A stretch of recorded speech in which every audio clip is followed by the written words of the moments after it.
consideration. Without objection. Mr. President, we've reached a really important point in our relationship with one of our great allies in the world. The United States has before it the challenge, and this Congress can meet that challenge, for $1 billion of supplemental security assistance to replenish Israel's Iron Dome system. That funding is provided in H.R. 5323, the Iron Dome Supplemental Appropriations Act of 2022, passed by the House of Representatives by an overwhelming, and I emphasize overwhelming, bipartisan support.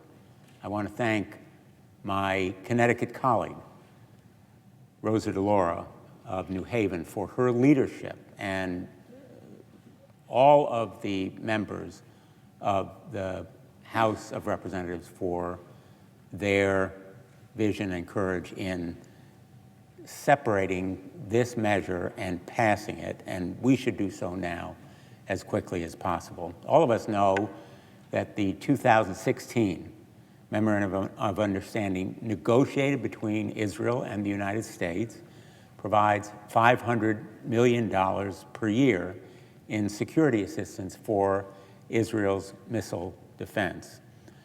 The MOU allows Israel to request additional funds to replenish and restore missile defense capabilities in exceptional circumstances. We all remember vividly the May 2021 conflict between Israel and Hamas, and in our minds, still vividly and graphically, are the pictures of that Iron Dome system intercepting missiles aimed at civilians in Israel. The Iron Dome defense system intercepted about 90% of those potentially lethal missiles targeting populated areas of Israel. In total, about 4,400 rockets were launched by Hamas. Should the Iron Dome have failed, countless Israeli civilians would have been killed. This system performed with such extraordinary and exceptional prowess, showing its necessity for both humanitarian and defensive purposes. I recently returned from a trip to Israel, where I talked to the top leadership of the new government, including the Prime Minister, Naftali Bennett. I was inspired and excited by the determination of the Israeli leadership, and I believe the Israeli people, to inaugurate a new era where we are even closer to Israel than we have been in the past. There have been some bumps in the road. There have been some potential disagreements in this body, but we should focus on making sure that Israel's defense is completely bipartisan, that our relationship with Israel crosses party lines. We have that opportunity today to renew the sense of bipartisanship in our unshakable relationship with Israel. And that relationship goes beyond just security concerns. We are bound by culture, heritage, faith, and a common commitment to democracy. And Israel has that commitment in perhaps the most constantly dangerous neighborhood in the world. Iron Dome is a defensive system. It is solely defensive. And it defends against the loss of civilians on both sides, in Gaza as well as Israel, because the loss of life in Israel, if it occurs, if Iron Dome is lacking, will lead to escalating violence that will cost lives in Gaza as well. The Iron Dome prevents escalating hostilities that will cost lives among both Palestinians and Israelis. And so its defensive value is indisputable. And that's why it does have bipartisan support here. It has the president's support. He stated, quote, "We're going to discuss Israel's unwavering commitment that we have in the United States to Israel's security. And I fully support replenishing Israel's Iron Dome system." A quote from his meeting prior to meeting with Prime Minister Bennett at the White House. Just 2 days before he made those remarks, Secretary Austin also expressed his support. Quote, "You can also see that commitment as we advocate for the replenishment of the Iron Dome missile defense system. The administration is committed to ensuring that Iron Dome can defend Israeli civilian population centers targeted by terrorist attacks, and we're working closely with Congress to provide all the necessary information to respond positively to your request for $1 billion in emergency funding, and it's going to save more innocent lives." I'm concerned that members of the United States Senate are blocking passage of this bill. Senator Paul has demanded that we add unrelated language to rescind funds from the Department of State and the Department of Defense before he will agree to a unanimous consent decree. We should prevent this sacred relationship from becoming a political football. We should make sure that we preserve it as a bipartisan source of consensus. And that is not to say necessarily that we agree with every single act, every single measure that our Israeli allies take. We can be friends and family and still disagree. But our aid should not be conditioned on agreeing with every single policy or action taken by our Israeli friends. This measure is a defensive platform that saves lives. It is a humanitarian step that should be regarded for what it is, essential to our alliance, our relationship, and our bond with Israel. Mr. President, as if in legislative session, I ask unanimous consent that at a time to be determined by the majority leader, following consultation with the Republican leader, the Senate proceed to consideration of calendar number 140, H.R. 5323, that there be up to 2 hours of debate, that upon the use or yielding back of time, the bill will be considered read a third time, and the Senate vote on passage of the bill without intervening action or debate. Is there objection? Mr. President, Senator from Kentucky.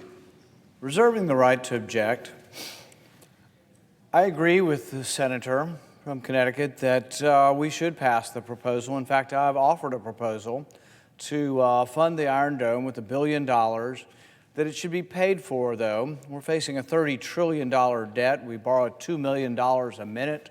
Inflation is rising. They're wanting to pile more debt upon our country. And so if we are going to help our ally Israel, I think we need to be strong to do it. We need to be not piling on debt without consequences, and this should be paid for. There's a very easy pay for that I proposed. There's $6 billion left in a reconstruction fund for the Afghan national government. Well, the Afghan national government no longer exists. In the haste to leave, the Biden administration has let the Taliban overrun the country. So I asked the other day in committee, I asked Secretary Blinken, this $6 billion, are you planning on giving it to the Taliban? And he says, well, it depends on whether they fulfill their commitments.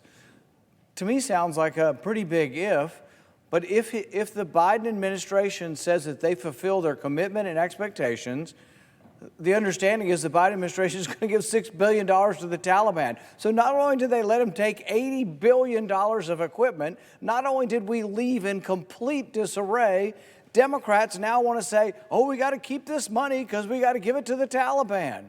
That's obscene. We should immediately rescind all of that money. You want to give money to Afghanistan? Let's vote on it again. But you gave the money to the previous government, and now you want to give the money to the Taliban that's overrun the country. It's a disgrace. The Taliban shouldn't get a penny. And we should pay for things, even for things that we're trying to give to allies. So I have a proposal before the desk. My proposal says fully fund the $1 billion for the Iron Dome project. Fully funded. We've already given billions for it, but we're willing to give $1 billion more, but we're going to pay for it by not giving money to the Taliban. It's a pretty easy sort of lift. We asked every senator on the Republican side if they objected to this. Not one Republican objected to this. So the reason Iron Dome is being held up is because Democrats are objecting to it being paid for. I'm here today to support the Iron Dome. I'm giving a proposal that would give them their $1 billion right now. It could happen today. All I ask is that it be paid for with money that's already been appropriated, that is in all likelihood going to be given to the Taliban if we don't take it away now. I think it's a very reasonable proposal. I'm disappointed that the Democrats are objecting to Iron Dome today. It is a disappointment that they're against paying for it with a fund that's already out there, that they so much love the idea of giving the money to the Taliban that they're going to insist on blocking Iron Dome funding because they're insistent on, no, we can't get rid of the $6 billion because if the Taliban behaves, we're going to give it to them. Look, I don't care if the Taliban behaves. I wouldn't give them a penny. There are other ways of trying to have a diplomatic relationship other than giving money to people. People think that somehow if the Taliban behaves, we got to give them money. I think that's a crazy notion. So without question, I will object. So I asked the senator to modify his request so that instead of his proposal, and as if in legislative session, the Senate proceed to the immediate consideration of calendar item number 140, H.R. 5323. Further, that the only amendment in order to be my substitute amendment, which is at the desk. I further ask that there be 2 hours debate equally divided between the two leaders, and upon the use of yielding back at that time, the Paul substitute at the desk be considered and agreed to. The bill, as amended, be considered to read third time, and the Senate vote on passage of the bill as amended with no intervening action or debate. Does the senator so modify his request? Mr. President, reserving the right to object, let's set the record straight. There is no possibility of this money or any other money going to the Taliban. Section 9021 of the fiscal year 2021 Defense Appropriations Act, we all voted for it, makes funding the Taliban illegal. And if any Pentagon official breaks that law, they could go to jail under the Anti-Deficiency Act. Whatever the Secretary of State may have answered to Senator Paul's question at a hearing, we should know, and he should know, that spending money in any way that enables it to go to the Taliban would be breaking the law. And he would have to come to Congress to use any of that money to aid the Taliban. So this is a false issue. The funds that the Paul Amendment seeks to rescind have actually not yet been appropriated. He targets the $3.3 billion in the fiscal year 2022 request. You can't rescind funds that haven't yet been appropriated. So the amendment falls of its own weight, but I want to deal with the merits. Number one, the Paul Amendment seeks to rescind funds from the Department of Defense's Afghan Security Forces Fund. Those funds are still needed to complete the withdrawal. They are in an account that is urgently needed to terminate contracts that are already in place and secure military equipment that has been withdrawn from Afghanistan. All the complaints about the withdrawal, all the complaints about the need to secure that military equipment, they are met by this funding. Defunding the Pentagon in this way will, in fact, disrupt the shutdown of these activities and open the United States to legal action from contractors. And I've been advised for those reasons that the Department of Defense strongly opposes the Paul amendments because it makes ending the war in Afghanistan more difficult.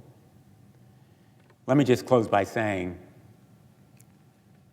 there is a need for humanitarian support in areas where the Palestinians live. There is a need for aid to water treatment and vaccines and health and all of the needs, humanitarian needs of the Palestinian people. And one of the encouraging parts of my visit with the Israeli leadership was their recognition that Israel has a humanitarian obligation in this area.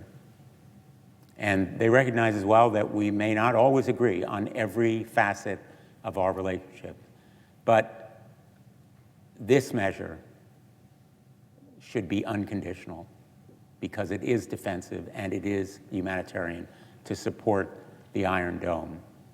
And I wish my Republican colleagues were here to refute Senator Paul, because I know many of them support it. So therefore, I will not modify my request. Objection is heard. Is there objection to the original Mr. President, senator from Kentucky? reserving the right to object, I'm disappointed that the Democrats will again today block the Iron Dome funding as paid for. I think it's important that we do support our allies. I'm in support of the Iron Dome funding, but I think at the very least it should be paid for. We've offered them various permutations of this, either the entire $6 billion from the Afghan Reconstruction Fund or $1 billion. We've offered them other alternatives to look at other funding in government that already exists to see if we could pay for this. So the real reluctance is on the Democrats' part to pay for aid. And the thing is that we can't just blindly keep giving money away without repercussions. We're $30 trillion in debt. So I'm disappointed today that Democrats will block the Iron Dome funding as paid for, and I do object to the underlying proposition. Heard.